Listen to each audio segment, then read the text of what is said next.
Isang malakas na palakpak po para sa ating Panginoon. Tayo pong lahat ay muling tumayo bilang paggalang po natin sa salita ng ating Panginoon. Yung ating pong teksto ay naibasa na po doon po sa 2 Chronicles chapter 16 verse 9. Ngunit muli ko pong babasahin sa New International Version at sa magandang balita Biblia. For the eyes of the Lord range throughout the earth to strengthen those whose hearts are fully committed to Him. You have done a foolish thing, and from now on, you will be at war. Nagmamasid si Yahweh sa buong daigdig upang tumulong sa lahat ng tapat sa Kanya. Dahil sa kahangalan mong ito, mula ngayon, lagi kang magkakaroon ng digmaan. Pagpalain ng Panginoon ng Kanyang masalita na atin pong nabasa. Maaari na po kayong umupo. Mula po sa talatang ito ay patuloy po nating talakayin yung atin pong pinag-uusapan noong linggo na committed heart. Atin pong napag-aralan yung biblical principles and emphasizing the importance of committed heart. Yung mga biblical na prinsipyo na pagbibigay diin sa kahalagahan ng tinatawag nating nakatuong puso sa atin pong Panginoon. Nung linggo po ay atin pong tinalakay yung the nature of the heart. Ano ba yung natura ng puso na dapat meron po tayo?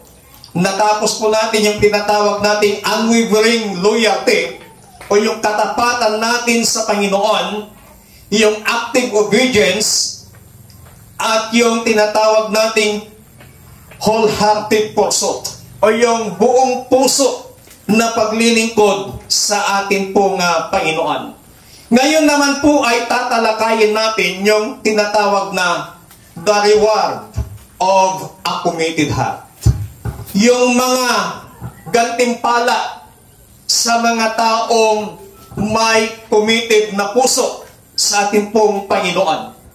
Lahat po ng ating ginagawa sa harapan ng ating Panginoon, ang lahat pong yan ay meron pong kaukulang gantimpala. Mabuti man o masama ang ating ginagawa, meron pong gantimpala mula sa Panginoon.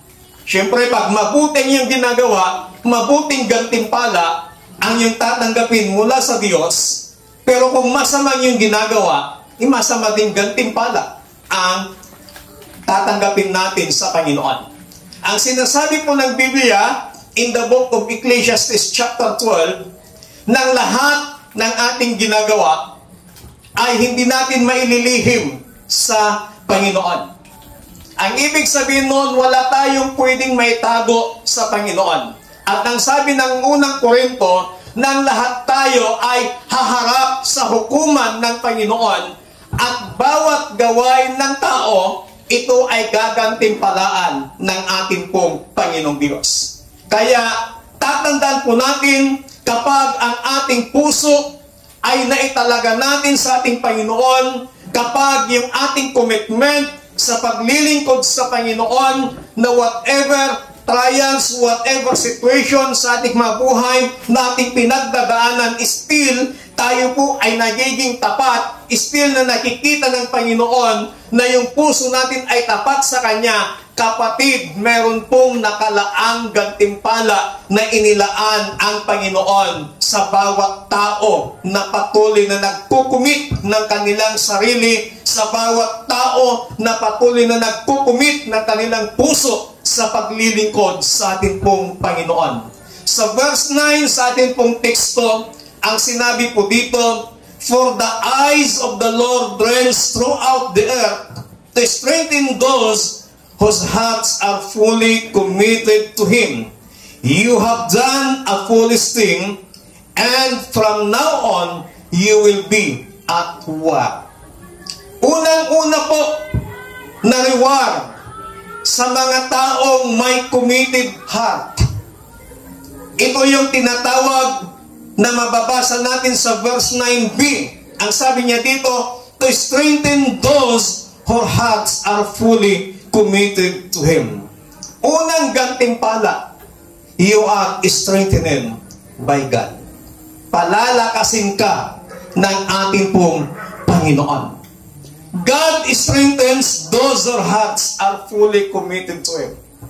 Napakaliwanag yung sinabi ng ating pong teksto na ang mata ng Panginoon ay nagmamasid sa buong daigdig. Bakit kaya na nagmamasid ang mata ng Panginoon sa buong daigdig? Upang palakasin ang mga taong ang kanilang puso ay nakatuon sa paglilingkod sa Panginoon. Bigyan ko po kayo ng kaunting background dito po sa ating teksto sa 2 Chronicles chapter 16 verse 9. Makikita po natin dito the whole chapter ng verse 16. Makikita at mababasa po natin dito kung papaano nirebuke si Asa sa pamamagitan ng propeta ng Panginoon na si Hanani dahil sa kanyang pakikipagsabwatan, pakikipag-alyansa sa bansang Syria. Dumating yung time na ang bansang Israel ay nagkaroon ng crisis at ang ginawa ni Asa ay nakipag-alyansa sa bansang Syria upang tugisin, upang patayin ang lahat ng kanilang mga kalaban. Pero bibigyan ko din kayo ng background. Sino ba si Asa na binabanggit po dito? Dahil ang verse 16 ay chapter 16 verse 9, ito po ay pangungusap ng Panginoon patungkol kay Asa. Pero sino nga ba talaga si Asa? Sa 2 Chronicles, Asa is the name of a king of Judah. Asa ang pangalan ng hari ng bansang Judah na kung saan ay pangatlo mula sa lineage ni King David. At nakilala si Asa ng kanyang matatag na commitment patungkol sa paglilingkod sa Panginoon. At nung siya po ay naging hari sa bansang Judah, ang ginawa po ni Asa ay niremove niya. Sinira niya yung mga idolatry doon sa lupain. Wala pong mga rebulto noon pagkapanahunan ni Asa sa buong Judah na kanyang pinamumunuan, at ang kanyang primary na ginagawa ay ang pagsamba sa Panginoon. At dahil doon, ibinilang na isang mabuting hari si Asa. Why? Sapagkat ginawa niya ang tama sa harapan ng Panginoon. Si Asa po nung kanyang kapanahunan, tinanggal din niya yung mga altar ng mga pagano, yung mga shrine ng mga pagano, yung mga matatayog na mga rebulto ng mga pagano, at iprinumot ni Asa yung pagsamba sa tunay na Diyos. So napakaganda po yung ginawa ni Asa during ng kanyang pamumuno, na wala siyang ibang iprinumot kundi yung tunay na pagsamba sa tunay na Diyos. At sa kanyang panahon, sa kanyang paghahari, ang bansang Judah ay nakaranas ng kapayapaan.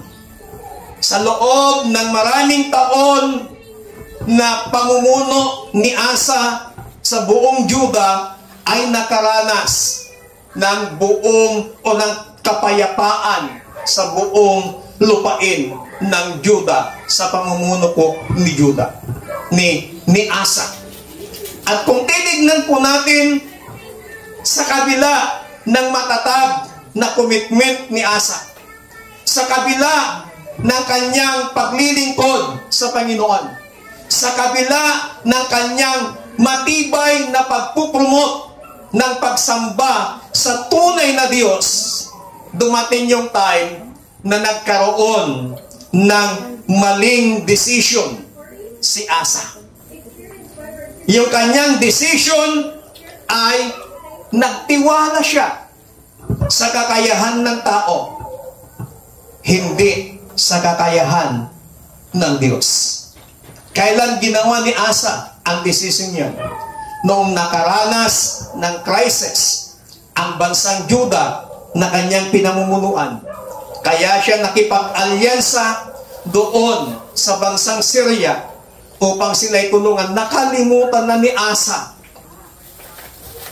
ang kapangyarihan ng Panginoon.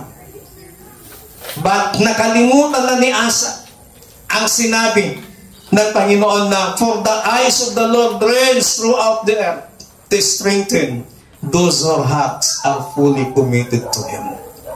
Nakalimutan ni Asa ng mata ng Panginoon ay nagmamasid sa buong daigdig upang palakasin ang lahat ng mga nanghina.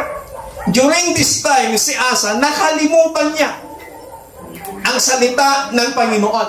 During this time, nakalimutan ni Asa na meron palang Diyos na maaaring lapitan sa panahon ng crisis at nagtiwala siya doon sa kakayahan ng tao. Sometimes, maging tayo din po bilang isang mga mananampalataya, bilang isang tagasunod ni Kristo, may mga pagkakataon na tayo po ay higit na nagre-rely sa kakayahan ng tao kaysa sa maaring gawin ng Diyos sa buhay po natin. Sometimes yung ating pagtitiwala ay ibinabase natin doon sa tao kaysa doon sa pagtitiwala natin sa kapangyarihan at sa kakayahan ng Panginoon nang sinabi niya na ikaw ay kanyang palalakasin. Kapatid, sa umagang ito, isa sa mga pangako ng Panginoon, isa sa mga gantimpala ng Panginoon sa mga taong merong pusong tapat, sa mga taong merong commitment sa paglilingkod sa Panginoon. Sa panahon na ikaw ay mahina, sa panahon ng iyong crisis sa iyong buhay, ang sabi ng Panginoon, He will strengthen you. Amen. Palakpakan natin ang Panginoon. Palalakasin ka ng Panginoon. God is always looking for people who are committed to Him. Hanggang ngayon, patuloy pa rin naghahanap ang Panginoon ng mga tao na kung saan ay handang mag-commit sa Kanya. Naghahanap pa rin ng Diyos ng mga tao na handang ibigay ang kanilang buong puso sa Panginoon. Naghahanap pa rin ang Diyos ng tao na handang tumugon sa panawagan ng Panginoon ng paglilingkod sa Kanya. Alam niyo ho, iba ho yung tinatawag nating commitment doon po sa tinatawag na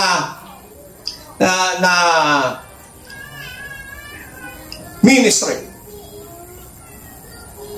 Isang araw, itong si Baboy at saka si Manok, nag-usap sila. Ang sabi ni Manok, "Baboy, malapit na ang karawan ng ating amo. Ano yung maaari mong ibigay, iregalo sa kanya?" Sabi ni Baboy, "Wala akong maaaring maibigay. Hindi ako katulad mo na maaari kang mangitlog at lahat ng itlog mo maaari mong iregalo sa ating amo. Pero ako hindi ko naman pwedeng iregalo lang ang aking isang paa o ang aking isang tainga o ang aking kalahating katawan. Kapag ako'y nagbigay," sabi ni Baboy, "buong buhay ko ibibigay ko." Totoo nga naman, si Manok maaaring mangitlog, pero si Baboy hindi niya ibigay yung isang paa, yung isang tainga niya. Kaya dumating yung time nakarawan na ng kanilang amo, buong buhay ibinigay ni baboy sa kanyang amo. Ang ibig sabihin nun, yung commitment ni baboy sa kanyang amo. Ang ibig kong sabihin po doon, yung commitment po natin sa Panginoon, buong puso, buong buhay, ibigay po natin yung commitment natin sa Panginoon. Because kapag nakita ng Panginoon na yung buong puso mo, buong buhay mo, ay itinalaga mo, itinumit mo sa Panginoon, kapatid, you are strengthened by God. Palalakasin ka ng Panginoon. Anumang problema, anumang pagsubok ang pagdaanan mo sa iyong buhay, hindi ka mag-aalala sapagkat ikaw ay palalakasin ng ating pong Panginoong Diyos. Nang sinabi niya, I will strengthen those whose hearts are fully committed.